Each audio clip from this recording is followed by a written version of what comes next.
Thumbnail बघितलाच असेल तुम्ही. त्याच्यामध्ये मी तुम्हाला सांगितलं डब्याच्या 2 भाज्या दाखवते.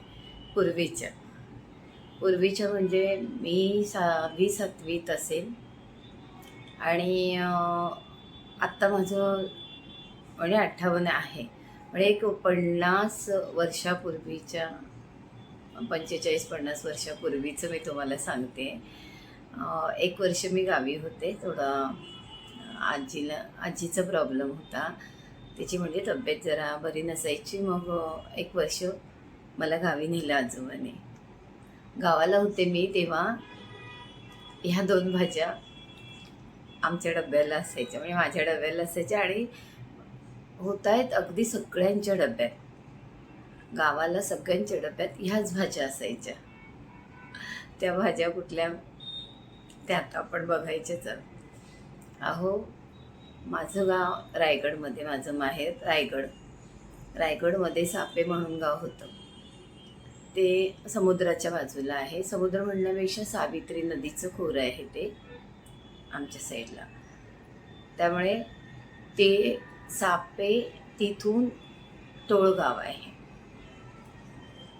त्या समुद्रावरती ब्रिज नव्हता. मग आम्ही चालत टोळला जायचो. टोळला तिथे होडी असायची. होडी, बोट वगैरे नाही, लॉन्च बोट नाही, होडी असायची लाकडाची. अशा छोट्या छोट्या होड्या ज्या आता छोटे छोटे मासेमारी टाकतात त्यांच्याही खूप मोठ्या असतील अशा छोट्या होड्या असायच्या. एक 10-1 माणसं, 10-12 माणसं राहतील अशा होड्या असायच्या. आणि ते आम्हाला पलीकडे करून द्यायचं. म्हणजे आधी आम्ही साप्यावरून निघायचं टोळला, टोळवरून आम्हाला ते पलीकडे करून द्यायचे.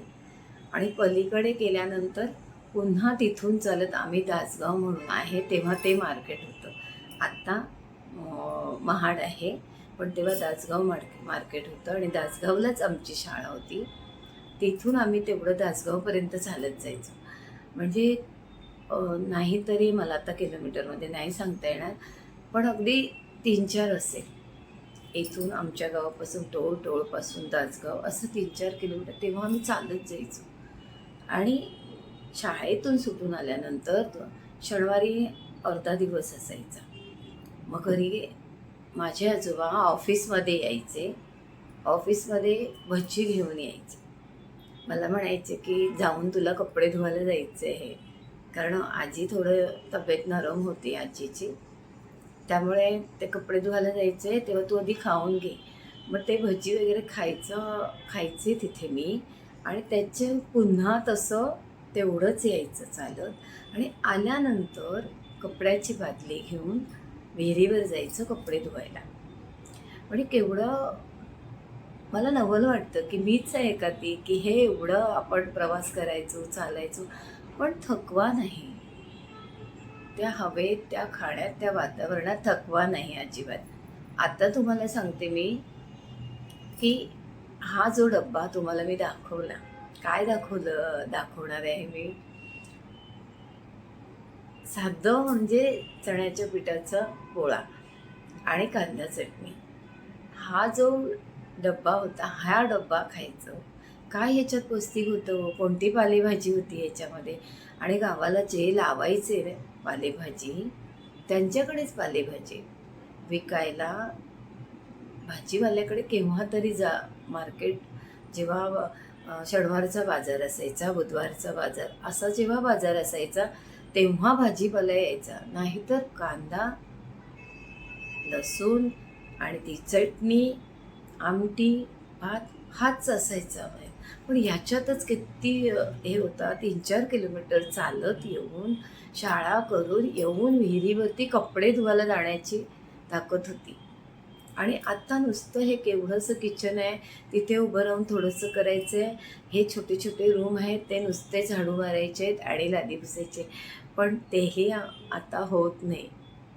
आत्ता आम्हाला तर नाही, पण आमच्या नंतरच्या मुलांना पण नाही हे होत. आत्ता 2-2, 3-3 कामवाले असतात घरात.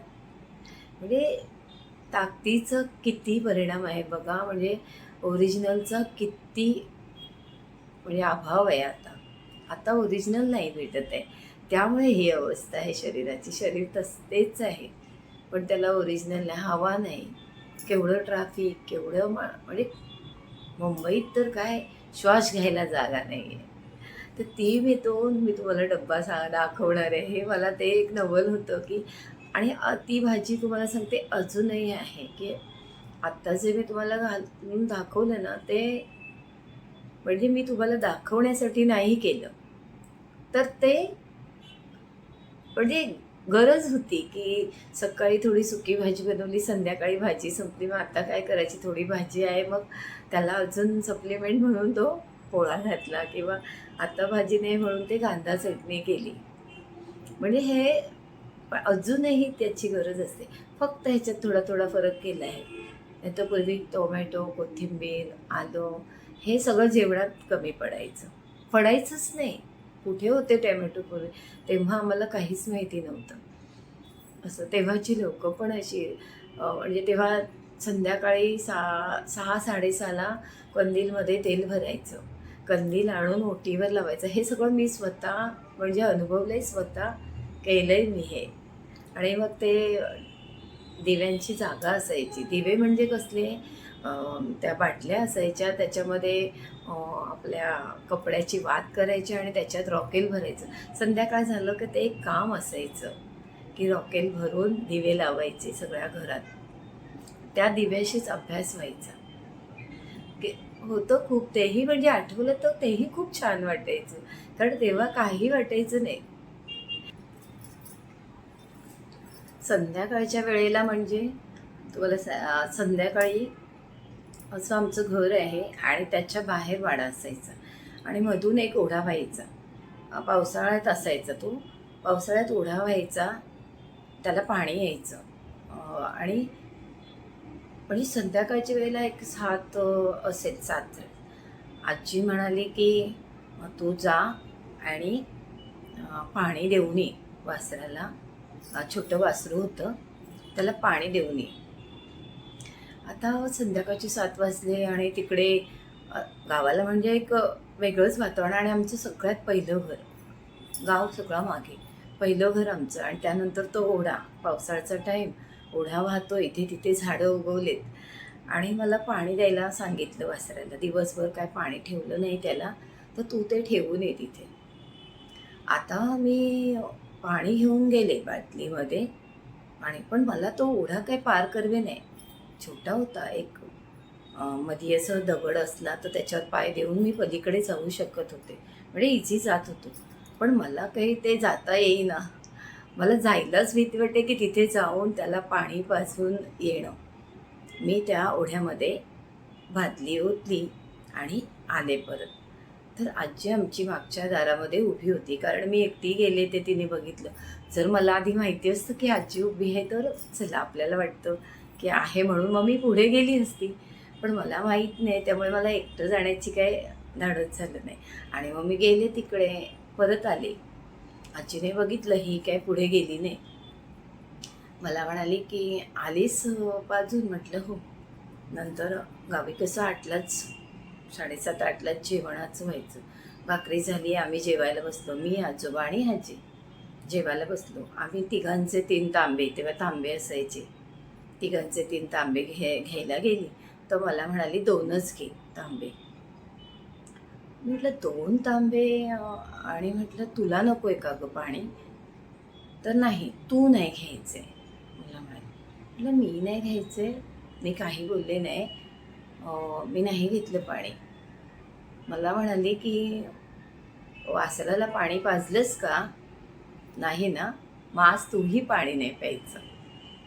मी जेवायला बसले, मला घास जाईना, काय नाही. म्हणजे आजी आमची तशी कडक, पण तशी नाही, कडकच होती. त्यामुळे नंतर मग आजोबा म्हणाले नंतर जेवल्यानंतर की पी पाणी, असू दे, घाबरली असेल ती. पण आजी त्यावरती काही म्हणाली नाही, पी नाही, काही नाही. पण मलाही वाटायला लागलं की नाही, खरंच वासरू प्यायलं नाही पाणी तर मलाही पिण्याचा हक्क नाही. असे सगळे पहिल्यातली लोकं होती. आणि हे सगळं पहिल्यातलं वातावरण होतं, खूप छान, म्हणजे छान पण वाटायचं. आत्ता लाईटी आहेत म्हणून लाईटीची गरज आहे, तेव्हा नव्हत्या. म्हणजे लाईट आल्यानंतर कसं असेल, हे माहीत नव्हतं. त्यामुळे जे आहे ते आहे असं. गावी लोक शिकलेली नसायची, पत्र यायची, मग ते पत्र वाचायला म्हणजे शाळेत असेल वगैरे तर निरोप ठेवून जायचं, माझं पत्र आले जरा वाचायला पाठव. मग आजी आल्यावर सांगायची. मग ते पत्र वाचायला जायचं कोणाकोणाच्या घरात, जे अशिक्षित आहेत, ज्यांच्या आया आहेत, मुलं मुंबईत आहेत वगैरे. पत्रातले मजकूर असे असायचे ना की काही विचारू नका हो. अगं म्हणजे पत्रातलं काही काही मला आठवते की ते म्हणायचे की अगं आपल्या तांबडीला झालं का गं वासरू, ती व्यायली का गं, कारण दामू अण्णा येणार आहेत ना, ती व्यायली तर आम्हाला तेवढा खरवस खायला मिळेल असं. आणि मग जेव्हा मला आता वाचायला जाणार म्हणजे लिहिता पण त्यांना येत नाही, मग मला लिहायला परत पत्र लिहायला पण कोणाकोणाच्या घरी जायचं. मग ते पत्र लिहायला गेल्यानंतर त्याचं उत्तर काय होतं बघा. म्हणजे त्यावेळेला म्हणजे वाईटही वाटायचं की कसं बघा, की त्यावेळेला मग ते पत्रात असायचं की सांग की दामू अण्णा गेले आजच, कालच गेले आणि आजच आपले गाय व्यायली.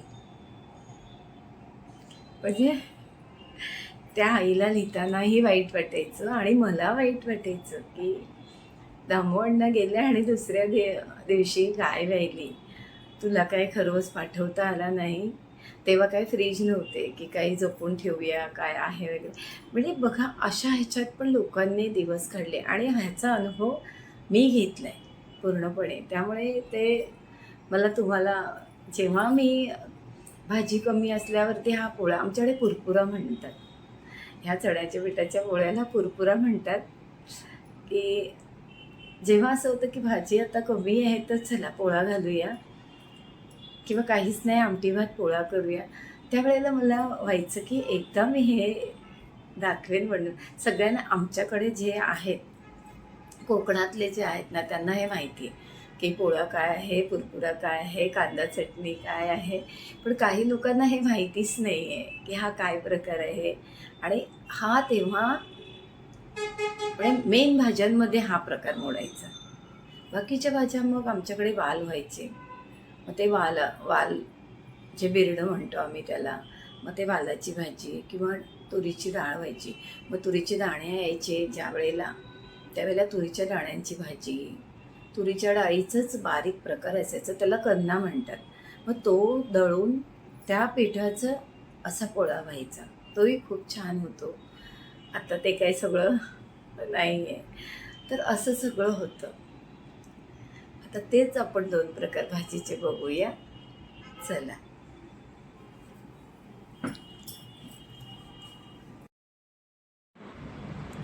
बघा हे मिरची कापून घेतली बारीक, कांदा कापून घेतलाय, 1.5 कांदा घेतलाय. आता आपल्याला जेवढं बनवायचं असेल तेवढा कांदा वाढवायचा, कमी करायचा. हे चण्याच्या पिठाचं बनतं आम्ही पोळा जे मी म्हणते. आणि याच्यामध्ये कोथिंबीर, तेव्हा कोथिंबीरही नसायची, नुसतं कांदा, तिखट, मीठ याच्यातच आणि पीठ याच्यातच तो पोळा व्हायचा. आता मी तिखट टाकलं, काही गरम मसाला वगैरे काही घालायचं नाही, थोडंसं हिंग घातलं. आणि तेव्हा म्हणजे हे काहीच नसायचं, हिंग, हळद, तिखट असं ह्याच्यानीच पोळा बनायचा. पण त्याचीही चव इतकी छान होती, काही विचारू नका. आता हे मीठ, कधीही आपल्याला भाजी कमी असेल तर चला थोडा असा बनवला ना तर थोडा, किंवा तोंडी लावायला दुसरं काही नाही तरीही बनवू शकतो आपण. आणि आता हे भजीचं पीठ कसं असं थोडंसं पातळसं असं भिजवतात, असं भिजवायचं आहे. तर मग कांदा किती त्याप्रमाणे पीठ घ्या. कांदा थोडा जास्त घेतलात तर तुमचा पोळा हा नरम होईल. हे सगळं आता मिक्स करायचं.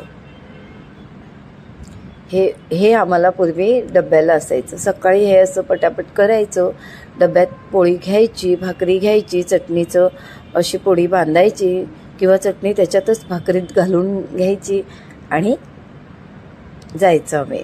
नेहमी भाजीच्या दिवसाला हे, आणि नॉनव्हेजच्या दिवशी सुकट, बोंबील हे कांद्यात टाकून द्यायचे, सुकट असायची. अंडी बिंडी ज्यांच्याकडे कोंबडी असतील म्हणजे असायची, अगदी घरपट असायचीच. मग जर कोंबडीला रवणावर बसवायचं नसेल तर मग ते अंडी आमच्या तव्यात जायचे, असं असायचं. अगदी एखादं, आतासारखे नाहीत. आणि आता हे फ्राय पॅनवरती तेल घातला आणि छान पोळा केला, असं पसरवायचं. आता यात तुम्हाला काहीही एक्स्ट्रा घालू शकता तुम्ही, छान अजून पौष्टिक बनवायचं असेल तर.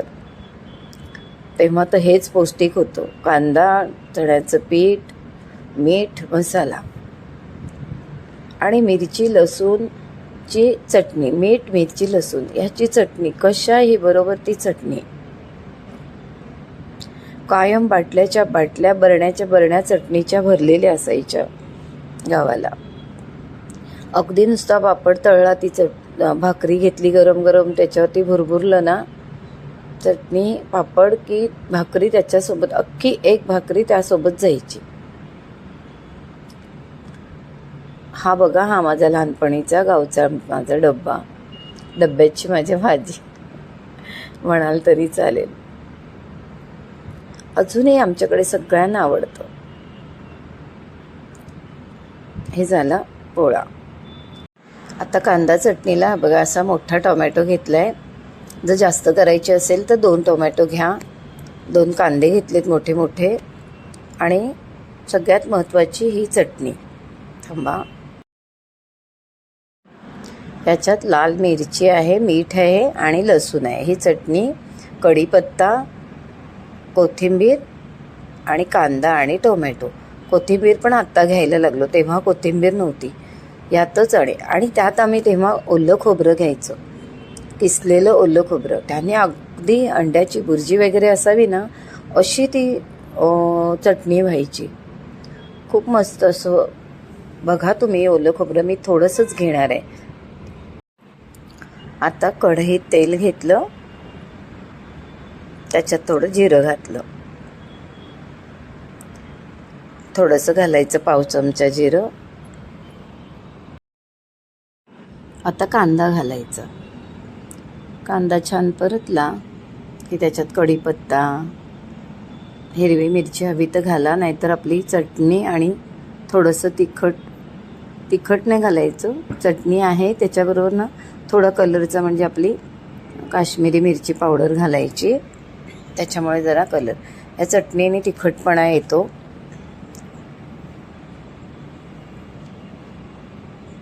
तेव्हा काय असं कलरचं वगैरे, साधा आपला मसाला बारीक केलेला तो थोडासा घालायचे. हा मी काश्मीरी मिरची पावडर घातली. छान परतवला कांदा. आता आलं लसूण घेतलं.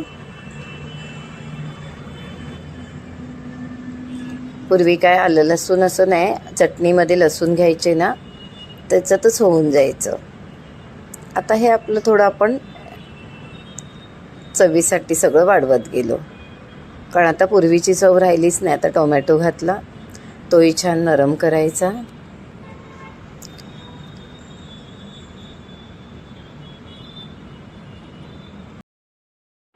आणि मी बोलले ना, खवलेलं थोडं खोबरं घालायची पहिली लोक. मी थोडंसं घालते तुम्हाला मुद्दाम दाखवण्यासाठी. हे वाटी आहे ना, छोटी आहे, 2 वाट्या त्याच्यात खोबरं गेलं असतं. अशी छोटीशी वाटी.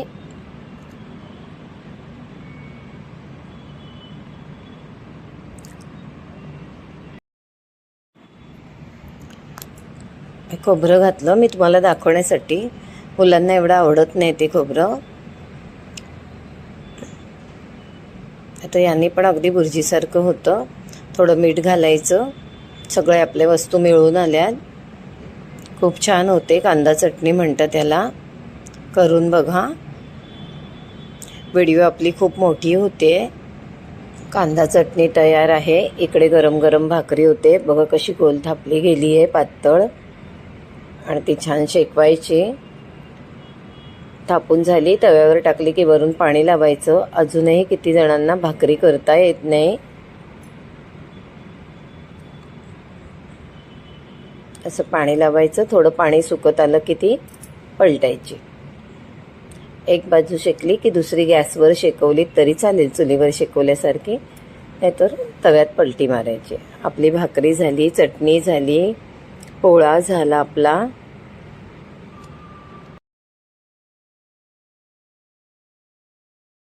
बघितलेत आपले भाजीचे प्रकार.